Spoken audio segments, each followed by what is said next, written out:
அவங்க இல்லாம என்னால வாழவே முடியாது. இதெல்லாமே பற்றுதான். பற்று நமக்கு துன்பத்தை கொடுக்கும். அன்பு நமக்கு சுகத்தை கொடுக்கும். நமக்கு சுகம் வேணுமா, துன்பம் வேணுமா, நம்ம தான் தீர்மானிக்கணும். இறைவனை கூட என்ன சொல்றாங்கன்னா, காட் இஸ் லவ் அப்படின்னு தான் சொல்றாங்க. அன்பே சிவம்னு சொல்றாங்க. அப்போ அந்த அன்புங்கிறது தாங்க தூய்மையானது.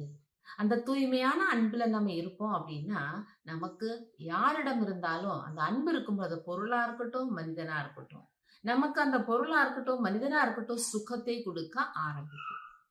பற்று இருக்கும் பொழுது, பொருளா இருக்கட்டும், மனுஷனா இருக்கட்டும், நம்மளை விட்டு பிரியும் போது காலத்துக்கு என்ன ஆகுது? நமக்கு துன்பம் தான் நம்முடைய மனசுல வருது. அதனால நம்ம அன்புக்கும் பற்றுக்கும் இருக்கக்கூடிய வித்தியாசத்தை புரிஞ்சுப்போம். நம்ம எல்லாரிடத்திலும் அன்பாக இருப்போம், பற்றுக்குள்ள போக